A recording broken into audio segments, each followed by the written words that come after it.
నమస్తే అండి. ఈ రోజు కడియం మండలం వీరవరం గ్రామంలో ఉన్నటువంటి సందీప్ డైరీ అనే షాప్కి అయితే రావడం జరిగిందండి. నేను మా మౌనిక మా ఊరు ఏడు వెళ్తుంటే ఎండకి ఏదైనా చల్లగా తాగదామని చెప్పేసి ఇక్కడ అయితే ఆగామండి.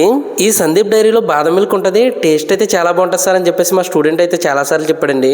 అలాగే వీళ్ళు ఐస్ క్రీమ్స్ అయితే ఓన్ ప్రోడక్ట్ అయితే తయారు చేస్తారటండి. వీళ్ళు 30 సంవత్సరాల క్రితం అయితే పాలు పెరుగుతో ఈ డైరీని అయితే స్టార్ట్ చేశారటండి. ఇప్పుడు అన్ని రకాల పాల పదార్థాలు వీళ్ళే ఓన్ గా తయారు చేసి కస్టమర్స్ కి మంచి క్వాలిటీతో మిల్క్ ప్రొడక్ట్స్ అయితే అందిస్తున్నారటండి. ఇంక ఈ మిల్క్ డైరీ ఓనర్ అయితే నన్ను చూసి అయితే చాలా ఆనందపడ్డారండి. ఇంక నేనైతే బాదం మిల్క్, మా మౌనికి అయితే రోజ్ మిల్క్ విత్ సేమియా తీసుకుందండి.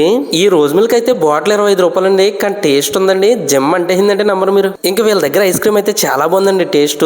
ఇది ప్రీమియం ప్యూర్ ఐస్ క్రీమ్ అటండి, వీళ్ళే తయారు చేస్తారట. ఇంకా మా మౌనిక కూడా ఒక ఐస్ క్రీమ్, అలాగే మా అత్తయ్య గారు అయితే రోజ్ మిల్క్ తీసుకున్నారండి.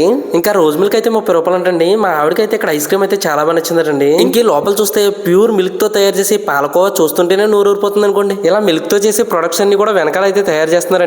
ఇక్కడ తయారయ్యే స్వచ్ఛమైన పెరుగు, అలాగే ఐస్ క్రీమ్ తయారీ ఇవన్నీ కూడా చూపించారండి. ఇక్కడ ఈ తాతయ్య గారు అయితే చాలా ఓపికగా చూపించారండి మేకింగ్ అంతా. అడిగిన చుట్టుపక్కల వాళ్ళు ఎవరైనా ఈ వీడియో చూస్తుంటే దయచేసి మన ఛానల్ అయితే ఫాలో చేయండి.